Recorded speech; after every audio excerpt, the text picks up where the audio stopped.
50 წლის წინ მზის სისტემის მიღმა კოსმოსური ობიექტი გაუშვეს, რომელმაც დედამიწის შესახებ სხვადასხვა ინფორმაცია წაიღო. მათ შორის ჩაკრულო, მრავალხმიანი ქართული სიმღერა, იმ შემთხვევაში თუ ხომალდი კოსმოსში უცხო ცივილიზაციას გადააწყდება, უცხო პლანეტელები სწორედ ქართულ სიმღერას მოისმენენ. თუმცა მანამდე ქართული მრავალხმიანობა სწორედ ჩაკრულოთი და მრავალჟამიერით სხვა ცივილიზაციის შუაგულში ჩინეთში გაჟღერდა. პეკინმა არამატერიალური კულტურული მემკვიდრეობის მეორე საერთაშორისო კვირეულს უმასპინძლა. საქართველო 40 ქვეყანასთან ერთად იყო წარმოდგენილი. ღვინის ქვევრში დაყენების 8000 წლიანი ტრადიცია, ხალხური რეწვის უნიკალური ტექნიკა, მრავალხმიანი სიმღერა, ტრადიციული ცეკვები. ჩვენმა ქვეყანამ ის უნიკალური მემკვიდრეობა წარადგინა, რითაც აქამდე მოვედით. მარიამ შანშიაშვილმა და ლევან ლომაძემ იმოგზაურეს ჩინეთში. რეპორტაჟი პეკინიდან.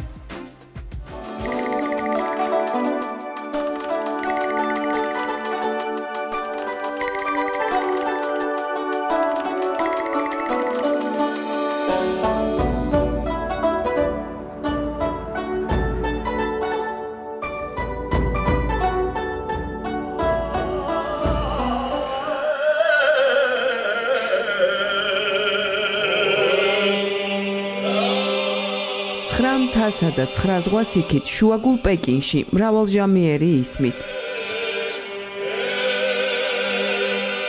ქართველ ვაჟთა გუნდს დროდადრო ბანს ჩინელი მოუმღერლები აძლევენ. ამ დროს სტუმრებიც და მასპინძლებით ცვლიან ჰანგებს და კულტურულ სახესხვაობებს.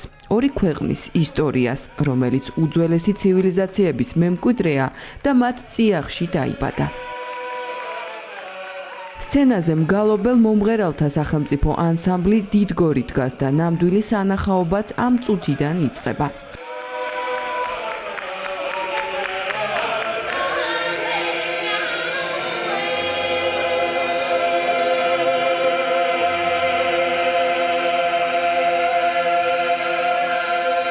წინა რიგებში საპატიო ადგილებს იკავებენ მსოფლიო ქვეყნების დიპლომატებიც.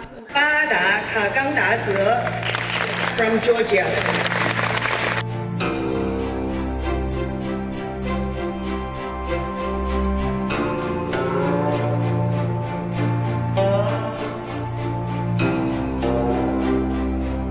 უძველესი აბრეშუმის გზის ნაკვალევზე, პეკინის დიდ სცენაზე ჩვენ მარტოები არ ვართ.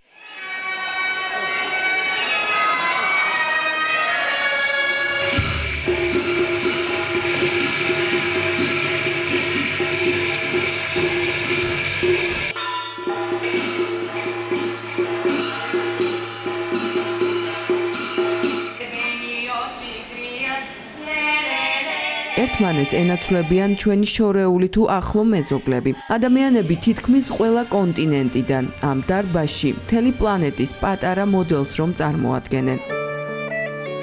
პეკინში, ჩინეთის ჩრდილოეთის დედაქალაქში ერთი მიზნისთვის შეიკრიბნენ. დიდი მისია აქვთ საკუთარი ქვეყნების არამატერიალური კულტურული მემკვიდრეობა ერთმანეთს უნდა გააცნონ და კიდევ უფრო პოპულარული გახადონ.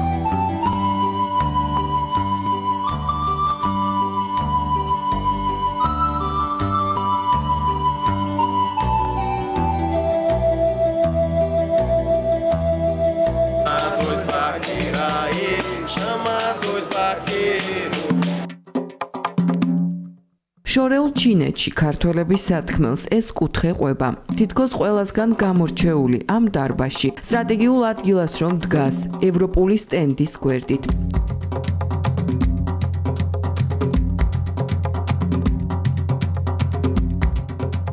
ასე ჩავიტანეთ დიდ ჩინეთში პატარა საქართველო, ქვევრისა და ღვინის 8000 წლოვანი ტრადიციით. მასპინძლებისა და არა მხოლოდ მათთვის გავაცოცხლეთ საუკუნოვანი წარსული, ქართული სამკაული. რეწვის ოსტატების ნამუშევრებით ჩვენს მრავალსაუკუნოვან ისტორიას ყვებით. ამ ხისა თუ თიხის ნაკეთობებით, უძველესი ორნამენტებით, ქართული ლურჯის სუფრით. ჩვენი ეთნოკულტურა მთელ მსოფლიოს სამხატვრო აკადემიისა და ეროვნული მუზეუმის თანამშრომლებმა წარუდგინეს. დიდი ხელშეწყობა იყო კულტურის სამინისტროს იმისათვის, რომ სწორედ ეს პროექტი განხორციელებულიყო და ჩვენი შემოქმედები და ხელოვანები წამოსულიყვნენ, რომლებმაც წარმოადგინეს თავიანთი ნამუშევრები და საკმაოდ ემოციური არის თვითონ ეს ფაქტი. ინტერესი არის მაღალი, ეხებიან, ოცდებიან, აინტერესებთ, არც მენიათ საქართველოზე და აღმოჩენებში არიან. მე ავიღე ორი სხვადასხვა ჭურჭელი, ქვევრი და ფიალა. უძველესი დროიდან 8000 წელია რაც ქვევრი არსებობს ჩვენთან და ერთ-ერთი ძველი წარმომადგენლები ვართ ხო ამ კულტურის. მას შემდეგ რაც ჩინეთში საქართველოს ოფიციალურად მიიპატიჟეს კულტურის სამინისტრომ სპეციალური პროგრამა მოამზადა.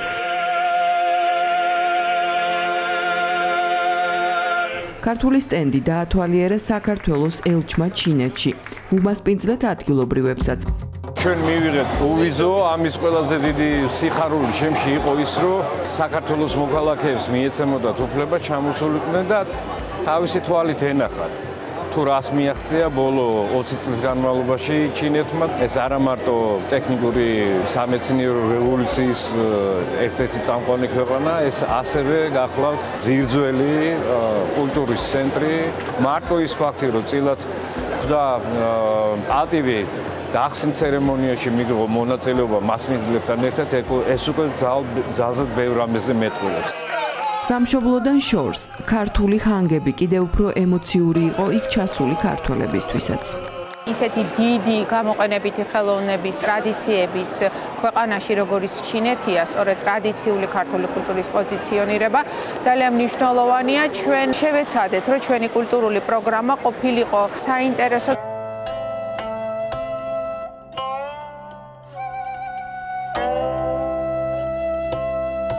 ამ დახლებთან დამთვალიერებლების სიმრავლეა. აქ ქართული რეწვის ოსტატები ქართული ანბანისა და ორნამენტის თემაზე მასტერკლასებს ატარებენ. ვიზიტორებს სამახსოვრო საჩუქრებს გადასცემენ. კურიერ პიესის ობიექტივთან მასპინძლები ემოციებს ვერ მალავენ.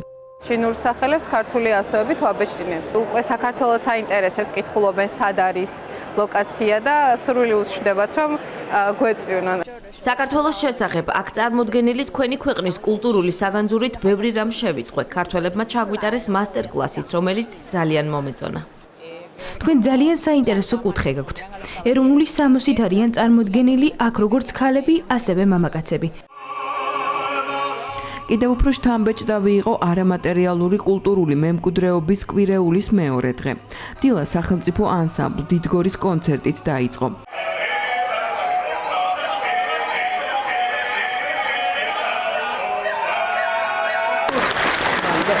ჩვენთვის ძალიან მნიშვნელოვანი არის ამ დონის მასშტაბების მქონე ღონისძიებაში მონაწილეობის მიღება. საქართველოს პატარა ქვეყანა არის, მაგრამ უდიდესი კულტურული მემკვიდრეობის. ადგილობრივ ანსამბლთან ერთად ჰქონდა ესეთი საშუალება, რომ გვეჩვენებინა თანაბრობა, გვეჩვენებინა ის კულტურული მემკვიდრეობის საერთო ასპექტები, რაც ჩვენსა და ამ ხალხს შორის არის.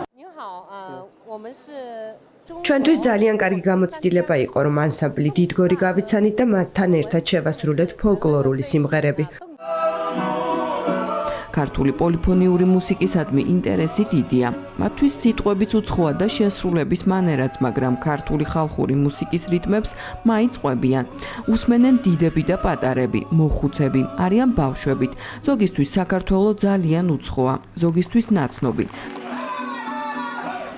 ზოგმა რუკაზე საქართველო პირველად მონიშნა და მოგზაურობაც გადაწყვიტა.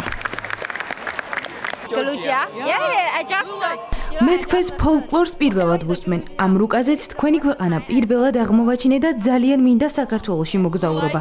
მომწონს ეს მუსიკაც, მაგრამ განსაკუთრებულად სამოსი, რომელიც მომღერლებსაც ვიათ. მე არ ვარ მუსიკის პროფესიონალი, მაგრამ ეს ანგები დაუვიწყარია. ალბათ რთულია ასე ერთხმაში სიმღერა. თქვენი ფოლკლორი ალბათ ძალიან რთული შესასრულებელია. კვირეულს 39 ქვეყნიდან 3000-მდე მონაწილე ჰყავდა. ვიზიტორების რაოდენობა კი 500,000 იყო.